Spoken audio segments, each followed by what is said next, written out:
Hey everyone, and welcome back to another episode of Journaling with me using the Dismantled Damsel Diary. Today I wanted to continue the conversation that I started last time and continue exploring the prompts. I've written quite a bit since the last time I checked in with you guys, and I just want to maybe summarize some of the points and prompts that I answered because I read them earlier and they were kind of just all saying the same thing. And I also want to go ahead and let you know that the diary has actually been reduced in price and size. So instead of getting this version, you guys now have access to this reduced version. It's easier to carry. I actually added a couple more pages too because I found myself continuing to write the prompt on the next page. So those of you who do purchase the new journal, you'll have an extra sheet of paper. That way you don't need to get no sticky notes or anything like that.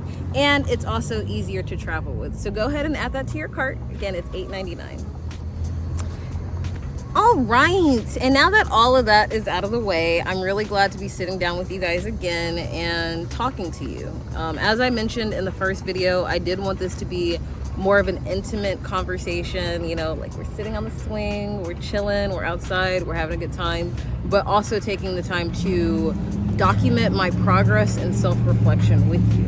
I hope that through these videos, through the Dismantled Damsel Diary, that you really see it as a creative companion, as a way to check in with yourself and even go back in the future and see how far you've come. That's definitely how I feel going through the prompts myself. So over the last couple weeks, I really just like to open the journal and kind of sometimes I'll read the prompts, and if one isn't really standing out to me, I might skip it. And I really just try to find one that's resonating with me at the time in life. So the ones that I've answered are, in what ways do I self-sabotage, and what are the underlying reasons for this behavior? I also answered the prompt, what limiting beliefs about myself am I ready to release and replace with empowering ones? And I also answered one more today, which was, what stories or narratives about my identity do I need to release in order to embrace my authentic self? And I chose these three to explore today because, as I said, I found myself kind of writing the same thing over and over again. And ultimately, I just found myself repeating that I need to release the thought patterns of thinking small. Thinking small leads me to self-sabotage, telling myself that I can't do something, that I don't have time for something, that I'm even too tired, or maybe something's too far. I feel like every time I say no, or even you may say no yourself, it's just kind of exposing a limiting belief. It's not a reality that you can't do something, it's just a reality that you're not willing to do so. And I think that's important to keep in mind, that we have the power to control our own willpower, the willingness to do something. So yeah, and I just took the opportunity to really be honest with myself.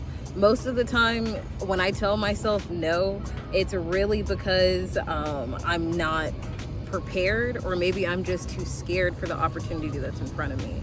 And something that I heard today is how sometimes you can want something but not be ready to receive it. And that's something that I'm going to continue to ponder on throughout the day, and honestly throughout the rest of the month. I will say that, like the Louisville Book Festival, this channel in its entirety is really me trying to expand that belief of being small. And I think that it stems from a place of being like a younger sibling. I got a lot of hand-me-downs growing up, and just eventually I think I subconsciously accepted the belief that maybe I was too much, and that's definitely a falsehood. And I also want to encourage anybody else who might have these same ideas or beliefs from childhood to really revisit where they come from to overcome it. But I do want to take an opportunity before I let you guys go to kind of dive into what stories or narratives about my identity I need to release in order to embrace my authentic self. I answered this prompt today, and I expanded on the ideas of limited beliefs and thinking small, telling myself no, willpower, and expanded on the thought of self-image. Self-image comes to mind as I began meditating on this prompt. I recently read and heard a quote that talked about how the habits that got you where you are today typically aren't the ones that'll take you on the road to tomorrow. Some stories and narratives that begin with "I can't." Questioning my own capacity doesn't inspire trust in myself or others. And I need to release the stories that tell me what I can't afford to do, or what I don't have time for, or who I can't help, or who doesn't need me or won't benefit from my work. Even with that, it's like I was telling myself that I was going to discontinue the Dismantle Damsel calendars, which are currently available. I told myself that I was going to discontinue them because nobody purchased them. But today, somebody walked up to me and purchased the only calendar that I had because they liked it so much. And right after that, somebody actually asked me how they can get a calendar for next year. So it's just affirmation that even though sometimes there's a season to plant seeds, that's not the same time that you're gonna reap the benefits that you sow. So don't stop planting your seeds or watering your garden or even expressing yourself creatively, because it takes time for your fans to reach you. So to continue on the prompt, the stories and narratives I tell myself about being boring or lame for my interest in books and art, I honestly feel like I downplay a lot of myself, and I'm not sure why I made that choice on a personal level. Deep down, there's a story somewhere that I started telling myself about being good enough, cool enough to be received and worthy that I honestly need to release. And I don't even know where it came from, honestly. And that's just me being honest. Some things are really deep rooted. I don't know what I experienced in childhood or repressed that's not coming to the surface, but it's obviously still affecting me today. Every time I hesitate with accepting an opportunity, that's just me going back to that lower self of mine. I also talked about the story of being too much or being easily acceptable is something that I also need to release, and goes back into thinking small. And what I mean by that is that I've given a lot of my work away for free because I didn't even think that it was something that someone would pay for. I've thought that my book is too expensive. I thought that the journal was too expensive. But realistically, if somebody is able to recognize the value, then they're gonna be willing to pay for it.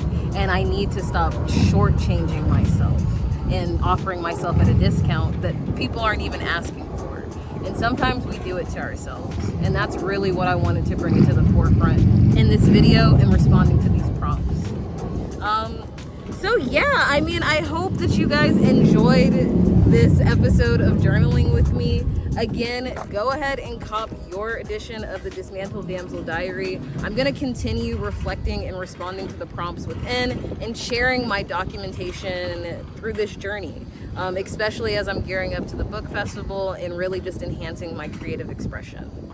Again, I want you to see this as like a creative companion, an opportunity to see yourself in a way that the mirror is not going to show you.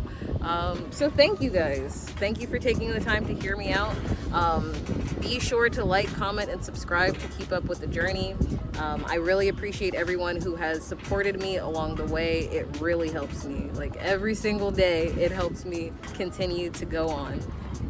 With all of this being said, I want to encourage you guys to continue to be creative, continue to express yourself, and continue to reflect on your progress in life. You know, it's really you versus you at the end of the day. And even with that, just taking the first step can be the step forward into success. So I just want to leave you guys with that. I'm going to swing a little bit more. If you haven't touched grass today, I encourage you to do so. And I will see you guys in the next installment of KAMP'S Creative Digest. Until then, have a good one.